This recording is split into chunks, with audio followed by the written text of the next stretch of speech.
Good evening and how are you. हम कर रहे थे अकाउंटिंग रेशियोज़ वाला chapter number 3 class 12th accountancy. Okay, हमने कर लिया था लिक्विडिटी रेशियोज़ जिसमें हमने पढ़े थे current ratio and liquid ratios और वर्किंग कैपिटल के बारे में। उसके बाद हमने किए थे लॉन्ग टर्म सॉल्वेंसी रेशियोज़ जिसमें हमने पढ़ा था debt equity ratio and total assets to debt ratio. ठीक है, उसी का ही थर्ड पार्ट हम पढ़ेंगे सॉल्वेंसी रेशियोज़ का, जो होता है प्रोप्राइटरी रेशियो। ठीक है, proprietary ratio it establishes the relationship between proprietor's fund and the total assets। ये क्या बताता है कि proprietor's fund कितना है और total assets कितने हैं, यानी कि आपके जो ओनर है उसका फंड कितना है और आपके टोटल असेट्स कितने हैं, इसके बीच में एक रेशियो बताता है, एक एक्सप्रेशन देता है। तो एक्सप्रेशन ऑफ प्रोप्राइटरी रेशियो, देखिए अभी तक हमने क्या पढ़ा था कि एक्सप्रेशन जो होता था सारे रेशियोज़ का वो होता था प्योर रेशियो के फॉर्म में, लेकिन प्रोप्राइटरी रेशियो जो है वो हम प्योर रेशियो की फॉर्म में भी लिख सकते हैं और परसेंटेज की फॉर्म में भी लिख सकते हैं। तो पहला पॉइंट है can be expressed in pure ratio और परसेंटेज। देखिए निकाला क्यों जाता है, ये पता करने के लिए कि प्रोप्राइटर के पास फंड कितने हैं, ओनर के पास फंड कितने हैं और उसके पास टोटल एसेट्स कितने हैं। प्रोप्राइटर्स के फंड से भी हम पेमेंट कर सकते हैं और अगर इंसॉल्वेंसी होती है फर्म की तो हम टोटल एसेट्स से भी पेमेंट कर सकते हैं। तो ये देखना पड़ता है कि प्रोप्राइटर के पास कितने फंड है उसके टोटल एसेट्स के रिस्पेक्ट में। ओके, तो एक्सप्रेशन कैसे होता है प्रोप्राइटरी रेशियो का, दो तरीके से होता है, एक होता है प्योर रेशियो और एक होता है परसेंटेज में। प्योर रेशियो जैसे अभी तक आप पढ़ते गए हो, जैसे कि 2:1, 1:1। अब परसेंटेज में क्या होता है, परसेंटेज में हम परसेंट निकाल देते हैं। परसेंटेज निकालने के लिए हमें क्या करना पड़ता है, 100 से मल्टीप्लाई करना पड़ता है। कुछ नहीं करना है, जो भी आपने न्यूमरेटर में लिखा और जो भी डिनोमिनेटर में लिखा उसको 100 से मल्टीप्लाई कर दो तो आपका आ जाएगा वो परसेंटेज में। मान लीजिए आपके 80 मार्क्स आए हैं 100 में से, तो कितना हुआ 80%। कैसे निकाला आपने, 80/100 × 100, राइट। और अगर आपके 10 मार्क्स आए हैं 20 में से तो कैसे करेंगे, 10/20 × 100, 50% हो गया, right. In the same way we have to multiply the numbers given with 100, we have to put the number on the numerator place and then another number on the denominator place, then we have to multiply the whole thing with 100, then we will get the percentage. This is the very easiest method which we had learnt in class 6th I think in mathematics.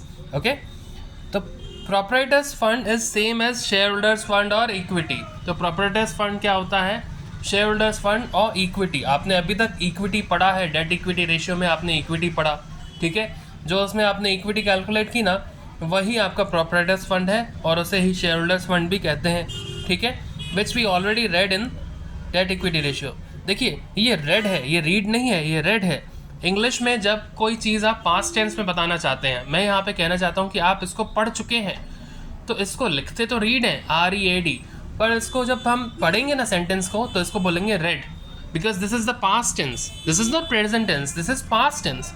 The proprietors fund is same as shareholders fund or equity, which we already read in debt equity ratio. Okay? देखिए अब अगर दो तरीके से expression देना है तो formula भी दो ही लगेंगे। प्योर रेशियो के फॉर्म में अगर एक्सप्रेशन देना है या क्वेश्चन में भी दे रखा हो प्योर रेशियो के फॉर्म में एक्सप्रेशन है तो प्रोप्राइटरी रेशियो, देखिए प्रोप्राइटरी रेशियो का फॉर्मूला क्या होता है, हमने इसकी डेफिनेशन, इसकी मीनिंग में क्या पढ़ा, relationship between proprietors fund and total assets. क्या होता है, relationship between proprietors fund and total assets. तो प्रोप्राइटरी रेशियो का फॉर्मूला क्या बन जाएगा, proprietors fund upon total assets. Okay, any doubt. Percentage की फॉर्म में निकालना है तो proprietors fund upon total assets into 100 क्या हो जाएगा, proprietors fund upon total assets into 100। Alright, this is the in the form of percentage. अब proprietors fund क्या होता है, शेयर होल्डर्स फंड या फिर इक्विटी के इक्वल होता है, जो आपने पहले ही पढ़ा था। प्रोप्राइटर्स फंड क्या होता है, शेयर होल्डर्स फंड और इक्विटी के equal. Alright, now proprietors fund is same as equity in debt equity ratio. Debt equity ratio में आपने इक्विटी पढ़ी थी, वही आपका प्रोप्राइटर्स फंड है, विच वी रेड बिफोर, हमने पहले ही पढ़ा है। टोटल एसेट्स कैसे निकालेंगे? जो total assets to debt ratio में आपने पढ़े थे total assets, in the same way total assets have to be calculated. Okay, अब इसके ऑब्जेक्टिव्स एंड सिग्निफिकेंस क्यों निकाला जाता है proprietary ratio? It is computed to measure the proportion of total assets financed by the proprietors fund. Proprietors fund यानी कि owner के कितने फंड लगे हुए हैं आपके टोटल एसेट्स में, और बोरोविंग्स कितनी हैं आपकी, क्योंकि आप एसेट खरीद रहे हो तो आपके पास कितने एसेट कितने फंड्स हैं वो देखने पड़ेंगे, and then the remaining you will borrow from the market. So इसमें ये देखना पड़ता है कि टोटल एसेट्स जो आपके पास हैं उसको किस तरीके से फाइनेंस किया गया है, कितने प्रोप्राइटर्स फंड लगाए गए हैं एंड कितने आउटसाइडर्स फंड हैं। It is important for unsecured lenders and creditors as they can ascertain shareholders' fund invested in total assets employed in the firm and thus safety margin available to them। ये किसके लिए important है? जो unsecured lenders होते हैं, जो हम unsecured loan लेते हैं मार्केट से विदाउट एनी डॉक्यूमेंट्स, तो उनके लिए ये important है। या फिर जो क्रेडिटर्स है जिनसे हम डॉक्यूमेंट्स खरीदते हैं, यानी कि कुछ खरीदते हैं गुड्स वगैरह, and we don't provide any kind of invoice to them, तो उस केस में क्या होता है, उसको अनसिक्योर्ड लेंडर माना जाता है। और ये देखा जाता है कि शेयर होल्डर का फंड कितना इन्वेस्ट किया गया है टोटल एसेट्स में, ठीक है, और उस पर उसके पास कितना मार्जिन अवेलेबल है, प्रॉफिट मार्जिन, सेफ्टी मार्जिन कितना अवेलेबल है।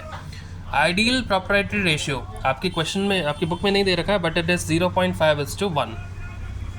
A high proprietary ratio means adequate safety for unsecured lenders and creditors। अगर आपका proprietary ratio high है तो ये माना जाता है कि unsecured lenders और creditors के लिए safe है, क्योंकि उनको amount time पे मिल सकता है। But a very high ratio means improper mix of proprietors fund and loan funds। अगर बहुत ज़्यादा हाई रेशियो है तो इसका मतलब ये है कि आपने अपने फंड्स का ढंग से यूज़ नहीं किया है, आपने मार्केट से विदाउट एनी रीज़न बाहर से पैसा उठा लिया है, even though you have the proprietors fund which can make possible and match your demands of purchasing any asset, ठीक है, विच रिजल्ट्स इन, ये क्या रिजल्ट करेगा जब ज़्यादा हो जाएगा और बहुत ज़्यादा हो जाएगा तो क्या बताएगा, lower return on investment. Lower return on investment क्यों होगा? क्योंकि आपने मार्केट से पैसा ज़्यादा उठा लिया है तो उधर आपको इंटरेस्ट पेमेंट करना पड़ेगा। रिटर्न ऑन इन्वेस्टमेंट क्या होता है? Profit before interest and tax लिए जाता है, राइट, तो इंटरेस्ट आपको ज़्यादा पेमेंट करना पड़ेगा। A low proprietary ratio indicates greater risk to unsecured lenders and creditors and the enterprise getting benefit of trading on equity. Low proprietary ratio क्या होता है? ये बताता है कि रिस्क है किसको, अनसिक्योर्ड लेंडर्स को या फिर क्रेडिटर्स को, या फिर फर्म जो है वो बेनिफिट मिल रहा है उसको, लेकिन ट्रेडिंग ऑन इक्विटी पे, इक्विटी की ट्रेडिंग करने पर, ठीक है। अनसिक्योर्ड लेंडर्स और क्रेडिटर्स के लिए एक रिस्क है। I think this is given because उनको पेमेंट एक टाइम पे नहीं मिल पाएगा, ठीक है। अब प्रोप्राइटर्स फंड, जैसे मैंने कहा था शेयर होल्डर्स फंड या इक्विटी के इक्वल होता है, तो प्रोप्राइटर्स फंड हम लायबिलिटी साइड अप्रोच से भी निकाल सकते हैं, जिसमें इक्विटी के इक्वल होता है share capital plus reserves in surplus. और असेट साइड अप्रोच के लिए क्या होगा, proprietors fund equals to non current assets minus non current liabilities plus working capital, non current assets minus non current liabilities plus working capital. अब non current assets क्या होता है? Fix assets ही होते हैं। उसमें क्या क्या आ सकता है? टेंजिबल असेट्स और intangible assets. Tangible assets which you can see and touch, and intangible assets like goodwill which you can not see and touch. Non current investments भी इसमें ऐड हो जाएंगी, long term loans and advances भी add हो जाएंगे, long term loans add हो जाएंगे, और जो भी डेप्रिसिएशन है वो माइनस हो जाएगा, क्योंकि हम कौन से एसेट्स लेते हैं? नेट फिक्स एसेट्स लेते हैं, इसलिए डेप्रिसिएशन भी माइनस हो जाएगा। और नॉन करंट लायबिलिटीज़ क्या हो जाएंगी? Long term borrowings plus long term provisions क्या हो जाएंगी? Long term borrowings plus long term provisions. Any doubt? अब देखिए वर्किंग कैपिटल भी इसमें निकालना है, हमने पहले ही पढ़ा था वर्किंग कैपिटल क्या होता है? Current assets minus current liabilities, और current assets and current liabilities are same as of current ratio, जो आपने करंट रेशियो में पढ़ा, it is same as that. So just copy it out.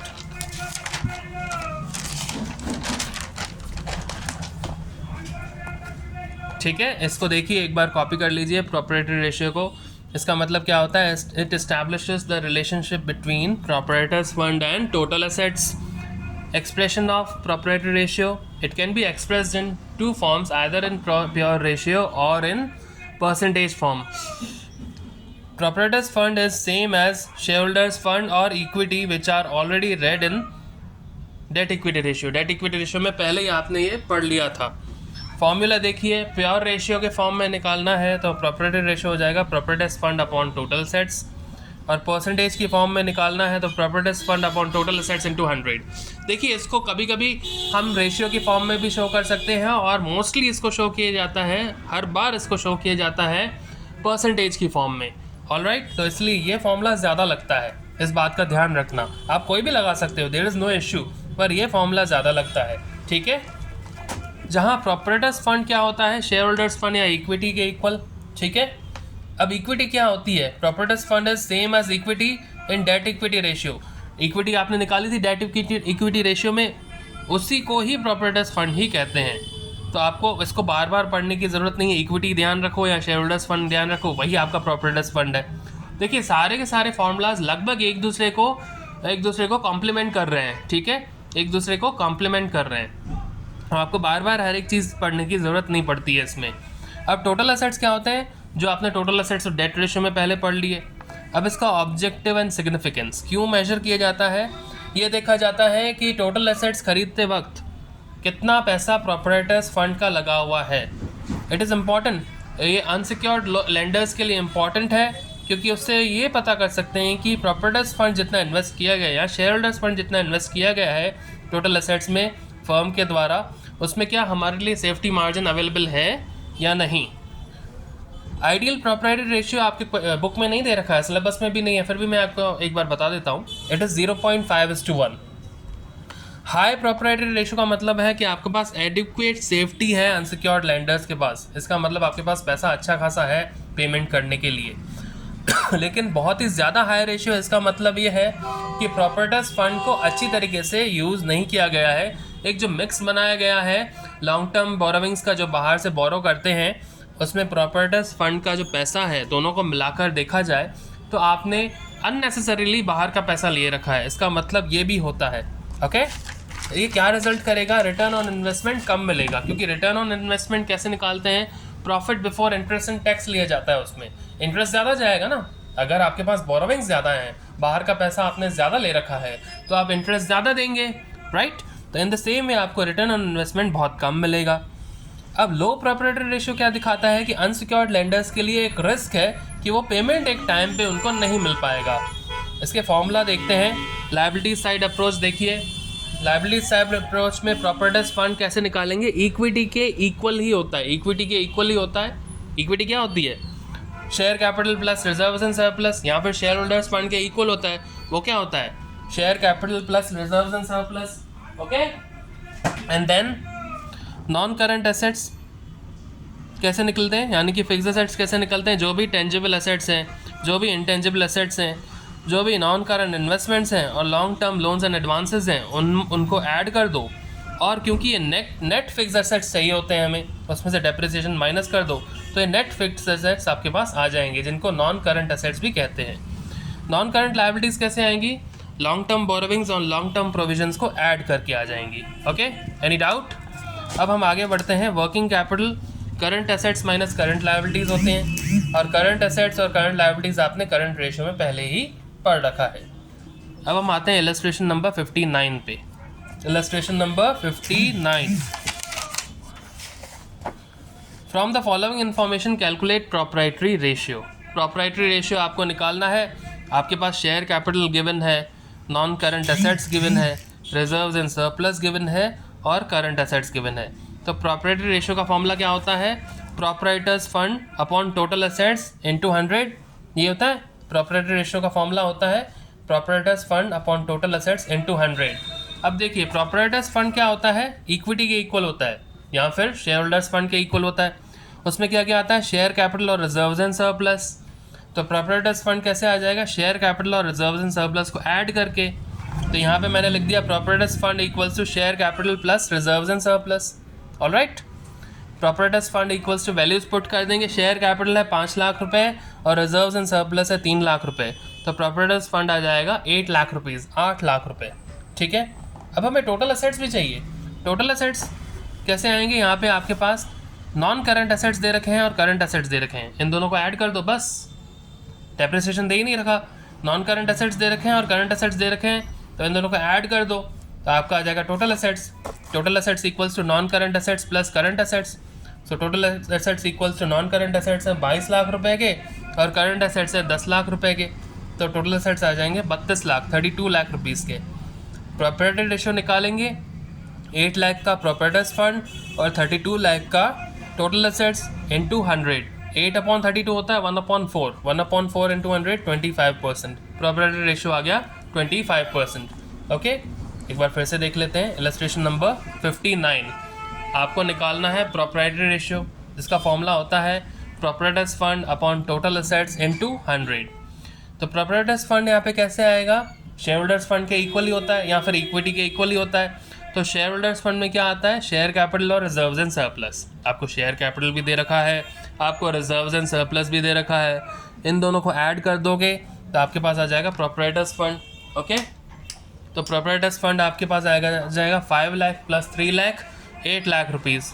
Okay, अब हम निकालेंगे टोटल एसेट्स। टोटल एसेट्स कैसे आएंगे, नॉन करंट एसेट्स और करंट एसेट्स दोनों दे रखे हैं, इन दोनों को ऐड कर दो। नॉन करंट एसेट्स हैं 22 लाख रुपीज़ और करंट एसेट्स हैं 10 लाख रुपीज़, तो टोटल एसेट्स आ जाएंगे 32 लाख रुपीज़। अब प्रॉपर्टी रेशियो के फॉर्मूला में वैल्यूज पुट कर दो। 8 लाख रुपीज़ के हैं आपके पास प्रॉपर्टीज फंड और 32 लाख के हैं टोटल एसेट्स इंटू 100। ये हो जाएगा 1/4, 1/4 इंटू 100 25 हो जाता है, तो 25% आ गया आपका property ratio. Okay, any doubt. अब हम आते हैं इलस्ट्रेशन नंबर 60। इलस्ट्रेशन नंबर 60 पे देखिए, कह रहा है from the following information calculate debt equity ratio और total assets to debt ratio और प्रॉपर्टी रेशियो। आपको तीनों निकालने हैं। डेट इक्विटी रेशियो निकालना है, क्या क्या निकालना है, from the following information calculate debt equity ratio, total assets to debt ratio and property ratio, तीनों निकालने हैं। ठीक है, आपके पास क्या क्या गिवन है वो देखते हैं। डेट इक्विटी रेशियो के लिए चाहिए होता है डेट और इक्विटी। आपको दे रखा है equity share capital 10% preference share capital और रिजर्व्स एंड सरप्लस में आपको दे रखा है जनरल रिजर्व और सरप्लस दे रखा है balance in statement of P&L। मैंने क्या बताया था इसके पहले वाले क्वेश्चन में, डेबिट लिखा हुआ दे रखा था, उसमें डेबिट मेंशन था, DR. डेबिट मेंशन था, तो वो लॉस हो गया। लेकिन जब मेंशन ना हो तो बाय डिफ़ॉल्ट उसको प्रॉफिट माना जाता है। ठीक है, क्या माना जाता है, बाय डिफ़ॉल्ट प्रॉफिट। तो सरप्लस जो है सॉरी, यहाँ पे प्रॉफिट ही है। उसके बाद आपको दे रखे हैं 12% debentures, current liabilities, fix assets, tangible, long term trade investments और करंट एसेट्स, ये सब आपको दे रखे हैं। ठीक है, fix assets, tangible, long term trade investments और करंट एसेट्स, ये सब आपको दे रखे हैं। सबसे पहले जो चीज़ें आपको निकालनी है उनके फॉर्मूलाज लगा दो। हमें निकालना है डेट इक्विटी रेशियो, फॉर्मूला होता है डेट अपॉन इक्विटी। दूसरा हमें निकालना है total assets to debt ratio, उसका फॉर्मूला होता है टोटल एसेट्स अपॉन डेट। और तीसरा हमें निकालना है प्रॉपराइटरी रेशियो, जिसका फॉर्मूला होता है proprietors fund upon total assets into 100। ठीक है, तो डेट इक्विटी रेशियो सबसे पहले हम निकालते हैं, क्योंकि इसमें भी मुझे डेट चाहिए डेट इक्विटी में, और total assets to debt ratio में भी डेट चाहिए। तो सबसे पहले डेट ही निकाल देते हैं। डेट आपको क्या क्या दे रखा है, लॉन्ग टर्म डेट होता है, इधर देखो कुछ दे रखा है क्या, इधर इक्विटी है, प्रेफरेंस है, ये नहीं, डेट नहीं होता ये। रिजर्व्स एंड सरप्लस के पार्ट्स दे रखे हैं, ये भी डेट नहीं होते, लॉन्ग टर्म बोरोविंग्स नहीं होती हैं ये। 12% डिबेंचर्स दे रखे हैं, क्या दे रखा है, 12% डिबेंचर्स, ये तो लॉन्ग टर्म बोरोविंग है। उसके बाद देखिए कुछ दे रखा है, नहीं दे रखा है, लॉन्ग टर्म ट्रेड इन्वेस्टमेंट, ये तो एसेट होता है, ये लायबिलिटी नहीं होती है। तो सिर्फ 12% डिबेंचर्स ही आपके डेट माने जाएंगे यहाँ पे। तो डेट आ जाएगा 12% डिबेंचर्स इक्वल्स टू ₹16 लाख। अब हम निकालेंगे इक्विटी। नाउ इक्विटी क्या होता है, शेयर होल्डर्स फंड के इक्वल। ठीक है, तो बार बार लिखने की ज़रूरत नहीं है। जितनी भी शेयर होल्डर्स फंड क्या होता है, share capital plus reserves and surplus, share capital plus reserves and surplus. आपको शेयर कैपिटल दे रखी है, एक दे रखी है इक्विटी शेयर कैपिटल, दूसरी दे रखी है प्रेफरेंस शेयर कैपिटल। इन दोनों को ऐड करेंगे और उसके बाद दे रखा है जनरल रिजर्व, इसको भी लेंगे। उसके बाद दे रखा है सरप्लस, इसको भी लेंगे हम। ठीक है, जनरल रिजर्व दे रखा है और सरप्लस भी दे रखा है, इसको भी हम ले लेंगे। कोई प्रॉब्लम यहाँ तक? तो इक्विटी हम निकालेंगे अभी।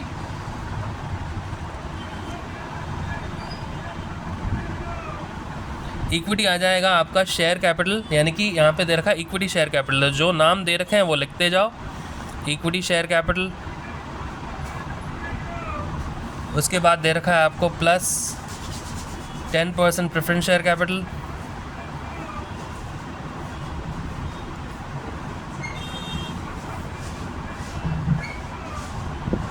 उसके बाद हम लिख देंगे यहाँ पे प्लस रिजर्व्स एंड सरप्लस में दे रखा है general reserve,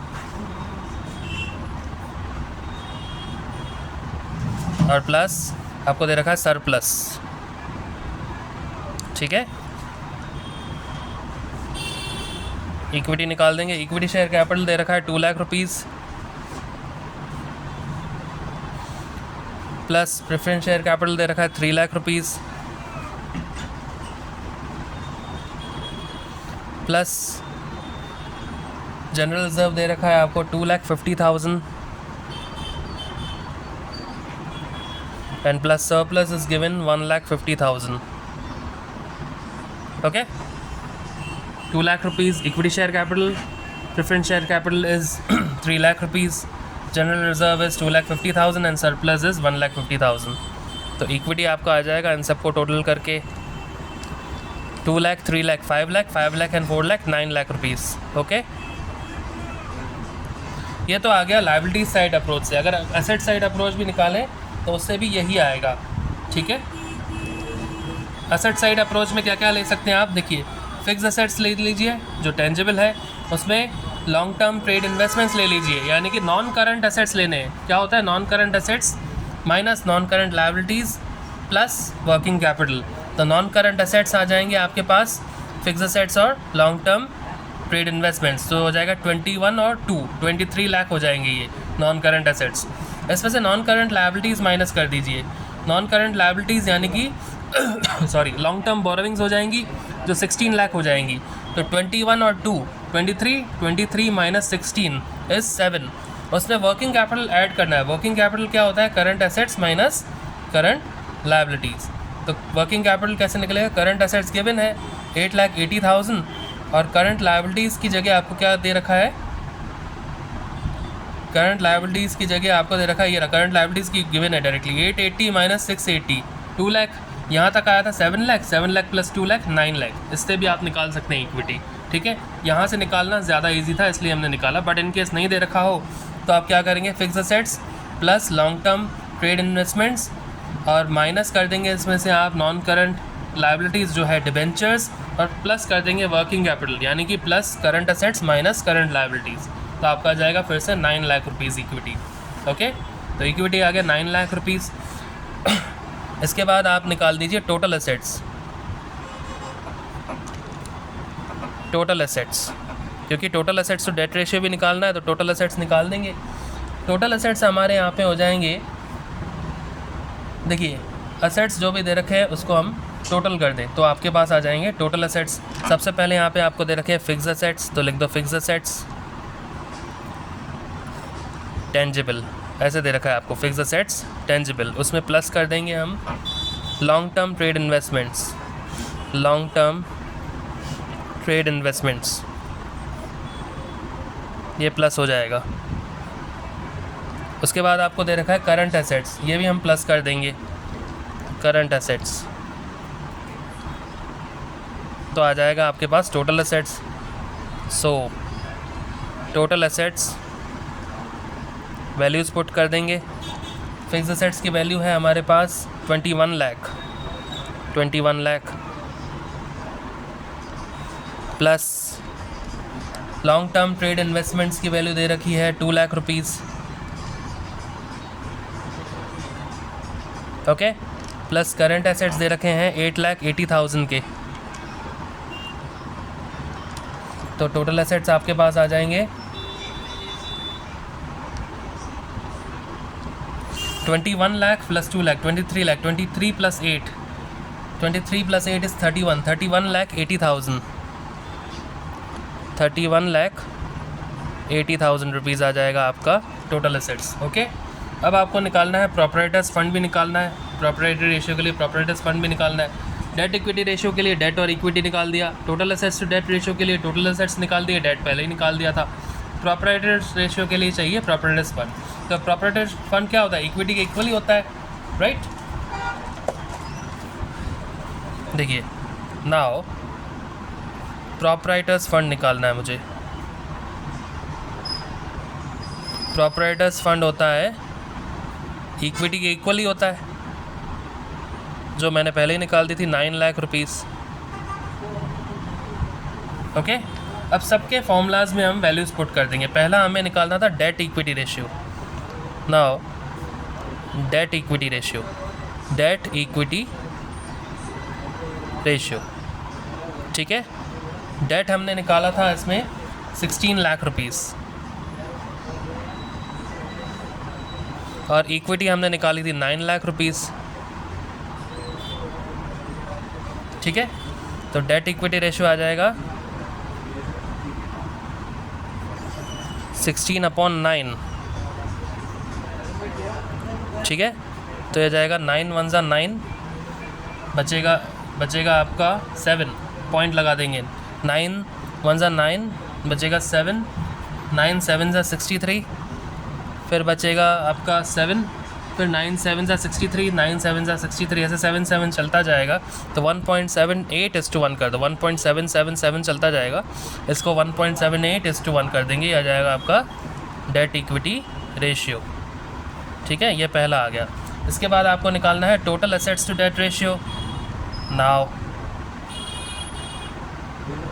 total assets to debt ratio, values put कर देंगे। टोटल एसेट्स हमने निकाले थे, कितने आए थे हमारे टोटल एसेट्स, 31,80,000, ओके। और डेट हमने निकाल दिया था 16 लाख रुपीस। देखिए 32 लाख होता ना, डायरेक्टली 2:1 हो जाता, लेकिन 31,80,000 है तो ये 2 से कम ही होगा। Total assets to debt ratio कितना कम हो रहा है, 20,000 ही कम आ रहा है 32 लाख में से, तो 20,000 ही कम आ रहा है। 20/16 इंटू 100 कितना परसेंटेज आता है, 20,000 कम आ रहा है, तो 20/16 मतलब 16 1 ज़ा 16 बचा 4, और 16 2 ज़ा 1.2 समथिंग माइनस होगा 2 में से, ठीक है। 0.12 समथिंग माइनस होगा, तो ये हो जाएगा आपका 1.98:1 के आसपास, 1.98:1 या फिर 1.99:1, इसको ले लो डायरेक्टली।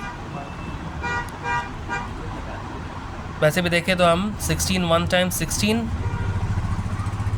और ये हो जाएगा आपका 15, 158, 16 9 टाइम्स हो जाएगा आपका 144, ओके। फिर 14 बचेगा, 16 8 टाइम्स आएगा समथिंग, तो 98:1, 1.98:1।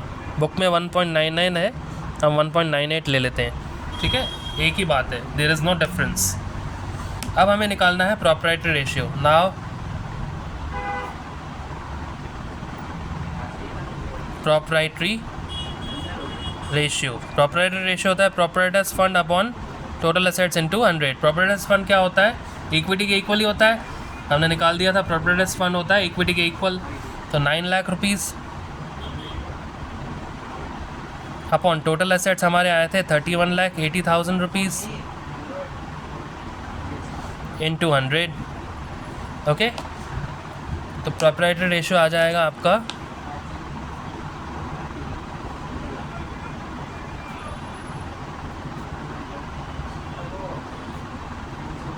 हम इसको डिवाइड करेंगे, 9 को डिवाइड कर देंगे 3180 से,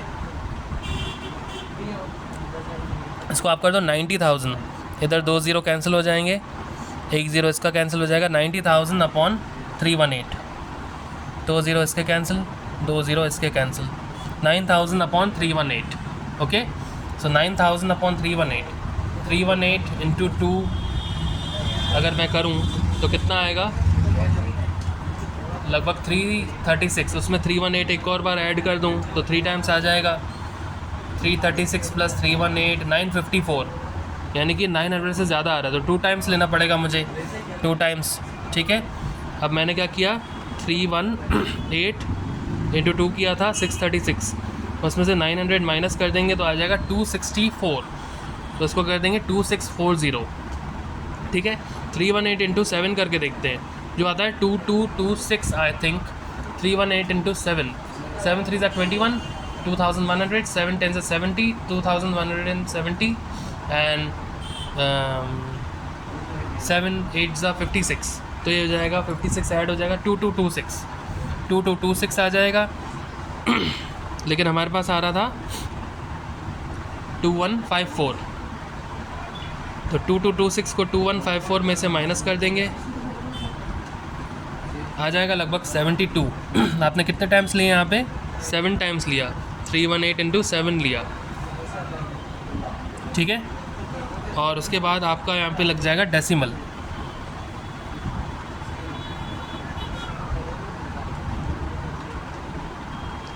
तो ये आ जाएगा आपका लगभग 28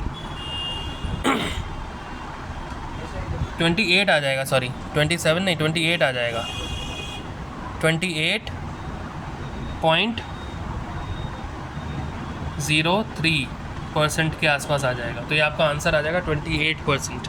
ओके, इसको आप सीधा लिख सकते हैं 28% अप्रॉक्सीमेटली। ओके, इलस्ट्रेशन नंबर 60 हो गया, एक बार फिर से देख लीजिए।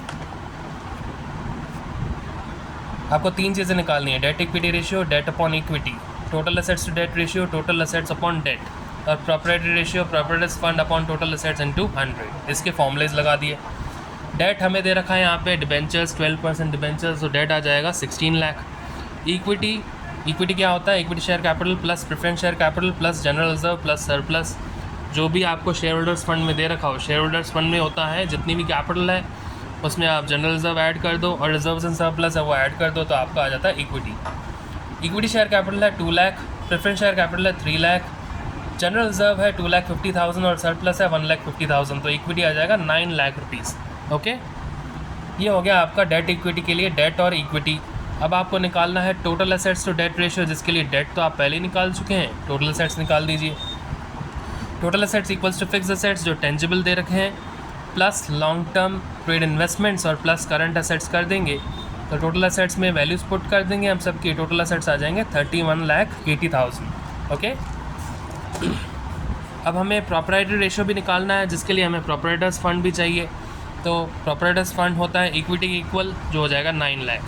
डेट इक्विटी रेशियो में हम वैल्यूज पुट कर देंगे, डेट आया था 16 लाख और आपका इक्विटी आया है 9 लाख। देखिए डेट आया 16 लाख जो दे ही रखा है और इक्विटी आया 9 लाख, तो 16/9 1.78:1। इसके बाद total assets to debt ratio निकालना है। टोटल एसेट्स है 31,80,000 और डेट है 16 लाख, तो ये जाएगा 1.98:1। उसके बाद प्रॉपर्टी रेशियो निकालेंगे, तो प्रॉपर्टी रेशियो में आपका आ जाएगा proprietors fund upon total assets into 100।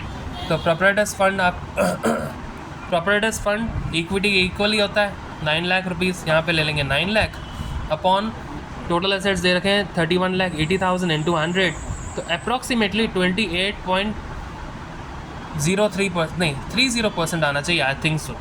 एक बार आप फिर भी करके देख लेना। 28.30, 318, 636, 636 और 636 माइनस हो जाएंगे आपके, तो हो जाएगा आपका 264, तो 8 टाइम्स आ जाएगा 318 इंटू 8, 2544, 264 माइनस 254, ये हो जाएगा लगभग 100, तो 318,